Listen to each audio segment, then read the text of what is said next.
سامعین کرام، آپ سن رہے ہیں ملک صفدر حیات کی تفتیشی داستانوں کے سلسلے میں ایک دلچسپ داستان جس کا نام ہے فساد جہل۔ مجھے امید ہے آپ کو میری یہ کاوش پسند آئے گی۔ آپ نے اگر ابھی تک میرا چینل مائی وائس سبسکرائب نہیں کیا تو ابھی میرے چینل کو سبسکرائب کر کے بیل نوٹیفیکیشن آن کر لیجئے تاکہ آنے والی ہر نئی کہانی کی اطلاع بر وقت آپ تک پہنچ سکے۔ کسی اللہ کے بندے نے کیا خوب کہا ہے کہ رائی ہو تو پہاڑ بنتا ہے۔ یہ الگ بات کہ بعض اوقات پہاڑ کھودنے پر ایک چوہا برآمد ہوتا ہے اور کبھی وہ بھی نہیں۔ بہرحال کہنے کا مقصد یہ ہے کہ اگر چھوٹی چھوٹی باتوں کو بہت زیادہ اہمیت دی جائے تو نہ چاہتے ہوئے بھی وہ بڑی بن جاتی ہیں۔ زیر نظر کہانی بھی اسی فلسفے کے گرد گھومتی ہے۔ وہ ماہ اپریل کے وسطی ایام تھے۔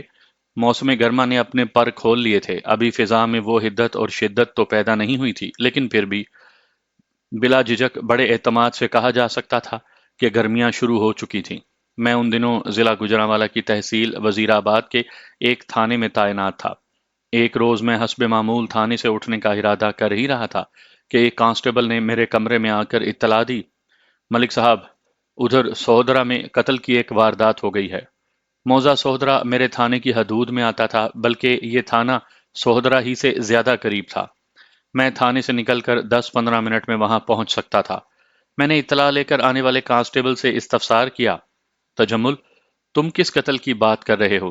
جناب، اس شخص کا نام تو عبد الغفار ہے، لیکن علاقے کے لوگ اسے ماموں کہتے ہیں، تجمل نے وضاحت کرتے ہوئے بتایا۔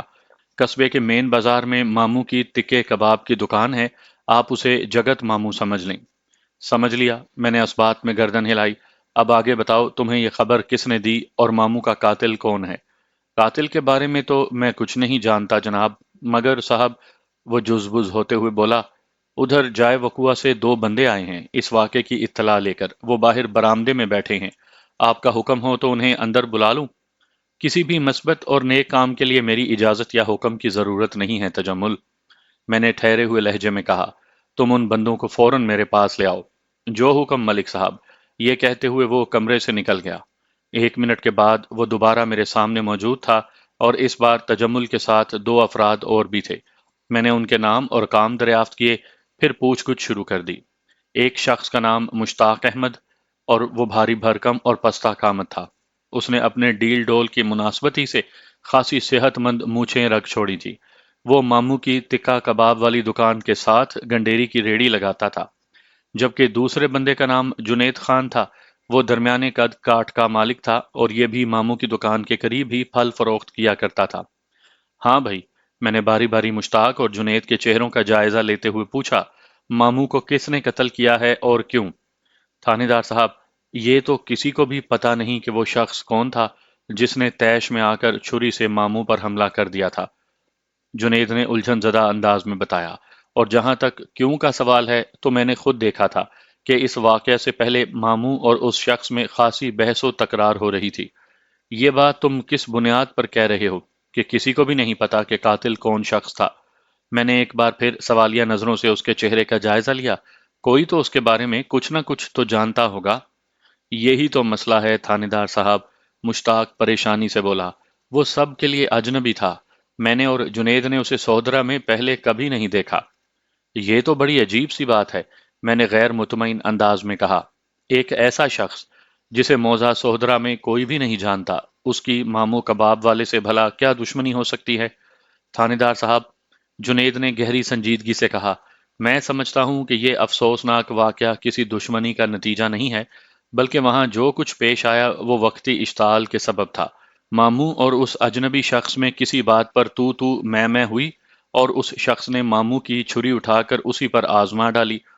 تم لوگ چلو میرے ساتھ، میں نے ایک فیصلے پر پہنچنے کے بعد کہا، جائے وقوعہ پر چل کر دیکھتے ہیں کہ یہ معاملہ کیا ہے۔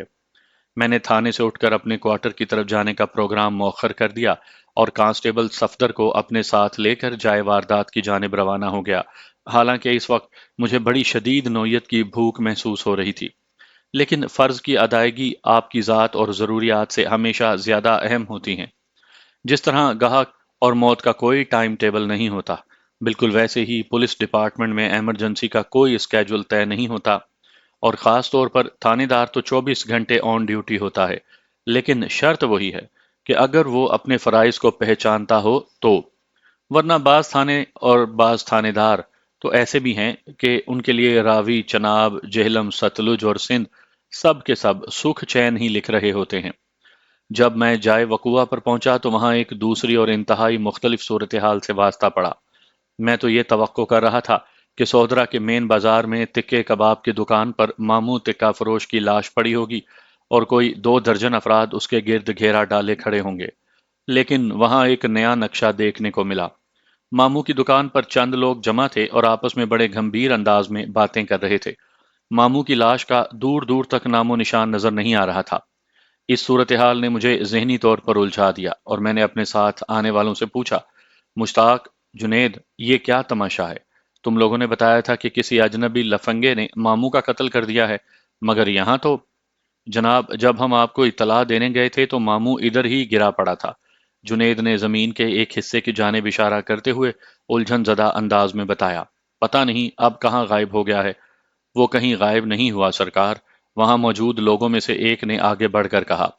چند لوگ ماموں کو تانگے میں ڈال کر کلینک لے گئے ہیں۔ کلینک؟ میری حیرت دو چند ہو گئی۔ ایک لاش کو کلینک لے گئے ہیں؟ جی ہاں، وہی پختہ عمر شخص وضاحت کرتے ہوئے بولا، جناب، مشتاق اور جنید کو ہم نے تھانے کی طرف دوڑایا تھا تو اس وقت یہی لگ رہا تھا کہ ماموں کا کام ہو گیا، مگر ان کے جانے کے 2 منٹ کے بعد ہی بے حس و حرکت پڑے ماموں میں اچانک حرکت پیدا ہوئی اور وہ تکلیف کی شدت سے کراہنے لگا۔ موقع پر موجود لوگوں نے ایک تانگا لا کر اس میں ماموں کو ڈالا اور ڈاکٹر عباس کے کلینک لے گئے ہیں۔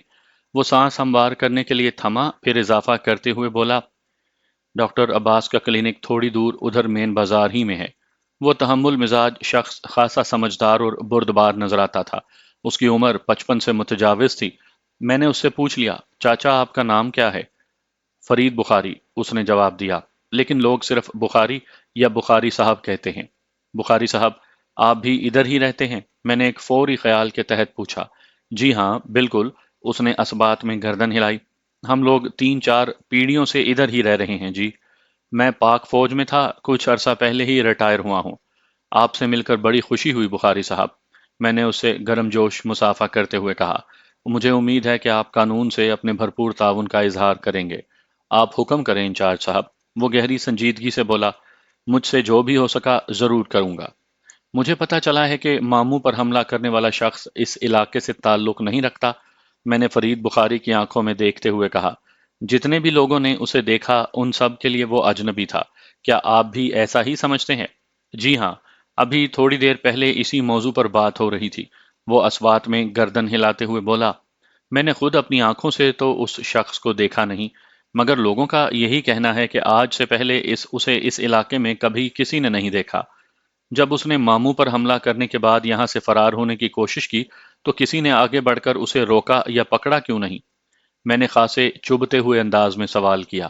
تھانے دار صاحب، جہاں تک میں سمجھ پایا ہوں، وہ تجزیاتی انداز میں بولا، جب اس نے اچانک ماموں پر وار کیا ہوگا اور ماموں نیچے زمین پر گر گیا ہوگا تو یہاں موجود لوگوں کی تمام تر توجہ ماموں کی جانب مبذول ہو گئی ہوگی اور کسی نے اس شخص پر دھیان بھی نہیں دیا ہوگا، لہٰذا وہ بڑی آسانی سے فرار ہونے میں کامیاب رہا۔ فرید بخاری کی بات سمجھ میں آ رہی تھی۔ ایمرجنسی کی صورت میں عموماً عوام اسی طرز عمل کا مظاہرہ کرتے ہیں۔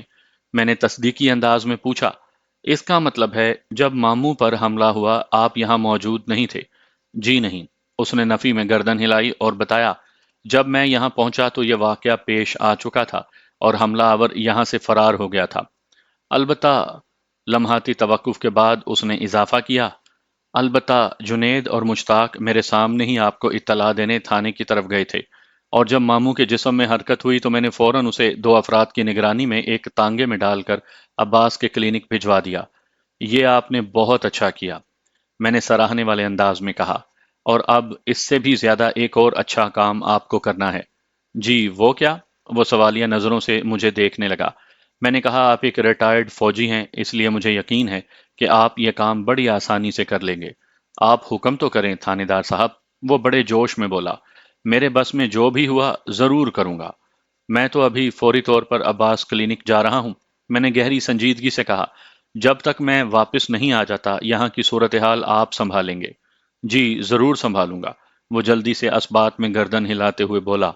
بتائیں مجھے کیا کرنا ہوگا؟ نمبر ایک، جائے وقوع کی جو چیز جہاں پڑی ہے وہ وہاں سے ہلنی نہیں چاہیے۔ میں نے کہا، اس سلسلے میں میرا کانسٹیبل بھی آپ کی مدد کرے گا۔ میں نے اپنے ساتھ آئے ہوئے کانسٹیبل صفدر کی جانب اشارہ کیا، پھر اپنی بات مکمل کرتے ہوئے کہا، نمبر دو، آپ یہاں پر موجود افراد میں سے کم از کم 10 ایسے لوگوں کا چناؤ کریں گے جنہوں نے حملہ آور کو بہت قریب سے دیکھا ہے اور دوبارہ دیکھتے ہی فوراً پہچان سکتے ہوں۔ پورے دعوے کے ساتھ۔ آپ میری بات سمجھ رہے ہیں نا؟ جی ہاں، بالکل سمجھ رہا ہوں، وہ پرمعنی انداز میں بولا۔ آپ بے فکر ہو کر کلینک جائیں، یہ دونوں کام ہو جائیں گے۔ میں نے کانسٹیبل صفدر کو ضروری ہدایات دیں، پھر زخمی ماموں کو دیکھنے عباس کلینک کی جانب روانہ ہو گیا۔ عبد الغفار عرف ماموں کی حالت اب خطرے سے باہر تھی، وہ اس قابل تو نہیں تھا کہ میں اس کا بیان قلم بند کر سکتا۔ تاہم ڈاکٹر نے اس کے خطرناک زخم پر ٹانکے لگا کر مرہم پٹی کر دی تھی اور اسے انجیکشن بھی لگا دیا تھا، جس کے زیر اثر وہ اس وقت گہری نیند سو رہا تھا۔ میں نے تنقیدی نظر سے ماموں کا جائزہ لیا، پھر ڈاکٹر عباس کے پاس آ بیٹھا۔ عباس کلینک 2 حصوں پر مشتمل تھا۔ ابتدائی حصے میں وہ خود بیٹھ کر مریضوں کو دیکھتا تھا، اور عقبی حصہ جو ایمرجنسی مریضوں کے لیے تھا، جہاں ڈرپ والے مریضوں کو لٹایا جاتا تھا یا پھر ایسے مریضوں کو جن کی حالت بہت زیادہ خراب ہو۔ ماموں اسی حصے میں سکون کی نیند سویا ہوا تھا۔ ان دونوں حصوں کے بیچ میں ایک لمبوتری سی قبر نما ڈسپینسری بنی ہوئی تھی۔ ڈاکٹر عباس معذرت خواہانہ انداز میں بولا، تھانے دار صاحب، یہ سیدھا سیدھا پولیس کیس تھا اور میں نے آپ کی اجازت کے بغیر ہی مریض کو ٹریٹمنٹ دے دیا ہے۔ آپ نے بہت اچھا کیا ڈاکٹر صاحب، میں نے اس کا شانہ تھپ تھپاتے ہوئے کہا۔ آپ نے ایک شخص کی جان بچانے کی کوشش کی ہے اور اپنی اس کوشش میں 100% کامیاب بھی رہے ہیں۔ گویا آپ نے پوری انسانیت کو بچا لیا۔ وہ میرے آخری جملے کی گہرائی میں اتر کر اس کی معاونیت کو محسوس کرتے ہوئے بولا، ڈاکٹر تو صرف کوشش ہی کرتا ہے، زندگی بچانے یا زندگی دینے والی تو خدا کی ہی ذات ہے۔ اس میں کیا شک ہے؟ میں نے گہری سنجیدگی سے کہا۔ انسان محض مثبت اور منفی کوشش کرتا ہے، زندگی اور موت دینے کا اختیار صرف اسی قادر مطلق کو ہے۔ وہ اسبات میں سر ہلانے لگا۔ میں نے پوچھا، ماموں کی کیا پوزیشن ہے؟ وہ میرے حساب سے اب بالکل ٹھیک ہے، خطرے والی کوئی بات نہیں، وہ تسلی بھرے انداز میں بولا۔ گردن پر گہرا زخم آیا ہے، آپ تو جانتے ہی ہیں تیز دھار آلے کا کٹ کتنا ظالم ہوتا ہے۔ بہرحال میں نے ٹانکے وغیرہ لگا کر زخم اچھی طرح سی دیا ہے، ہفتہ 10 دن میں ماموں بھلا چنگا ہو جائے گا۔ میں نے پوچھا کہ ماموں کو جو لوگ یہاں لے کر آئے تھے ان میں سے کوئی نظر نہیں آ رہا، وہ کہاں چلے گئے ہیں؟ ماموں کے ساتھ 2 بندے آئے تھے تھانے دار صاحب، ڈاکٹر نے بتایا۔ ایک کا نام سبحان ہے، وہ اب ماموں کی بیوی کو اس واقعہ کی اطلاع دینے گیا ہے۔ میرا خیال ہے وہ ماموں کی بیوی کو ساتھ ہی لے کر آئے گا اور پھر ماموں کو کلینک سے گھر بھی وہی پہنچائے گا۔ اور دوسرا آدمی کون تھا؟ میں نے سوال کیا۔ سلو، ڈاکٹر عباس نے جواب دیا۔ سلامت علی عرف سلو نامی یہ نوجوان ماموں کی دکان پر ملازم ہے۔ ابھی تھوڑی دیر پہلے تو وہ یہیں تھا، ہو سکتا ہے کہ ادھر باہر کہیں کھڑا ہو، میں دیکھتا ہوں اسے۔ ڈاکٹر نے بات مکمل کرنے کے بعد اٹھنے کا ارادہ کیا ہی تھا کہ گھنگریالے بالوں والا ایک پستہ کامت نوجوان کلینک میں داخل ہوا۔ اس کی عمر 20-22 سال رہی ہوگی، رنگت گندمی اور آنکھوں کے انداز میں ایک خاص قسم کی تیزی اور تراری تھی۔ اس نوجوان پر نگاہ پڑتے ہی ڈاکٹر عباس نے بڑی سرعت سے کہا، تھانے دار صاحب لیں، سلو بھی آ ہی گیا۔ سلامت علی عرف سلو نے مجھے سلام کیا۔ وہ اس واقعہ کا چشم دید گواہ تھا، لہٰذا میں اسے لے کر ایک طرف بیٹھ گیا اور اس سے مختلف سوالات کرنے لگا۔ کیا تم اس اجنبی شخص کو جانتے ہو جس نے ماموں پر حملہ کیا تھا؟ میں نے سلو سے ایک ایسا سوال کیا جس کا جواب بھی مجھے ابھی تک کہیں سے موصول نہیں ہوا تھا۔ جی نہیں، اس نے نفی میں گردن ہلائی۔ میں نے اس بندے کو زندگی میں پہلی بار دیکھا ہے۔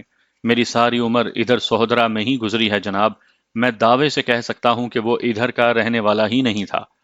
جب وہ فرار ہو رہا تھا تو تم نے اسے پکڑنے کی کوشش کیوں نہیں کی؟ میں نے اس کی آنکھوں میں دیکھتے ہوئے سوال کیا۔ وہ تمہارے مالک کو مار کر جا رہا تھا اور تم نے اسے جانے دیا؟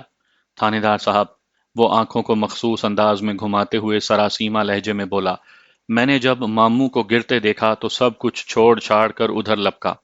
میں نے فوراً ماموں کو سنبھالنے کی کوشش کی تھی۔ اس شخص پر تو میرا بالکل دھیان نہیں گیا تھا، اسے پکڑنے کی کیا کوشش کرتا جی؟ اس معاملے میں تم اکیلے نہیں ہو سلو، میں نے پرسوچ انداز میں کہا، وہاں موجود کسی بھی شخص نے اسے روکنے یا پکڑنے کی کوشش نہیں کی۔ بہرحال میں نے لمحاتی توقف کر کے ایک گہری سانس لی، پھر اضافہ کرتے ہوئے کہا،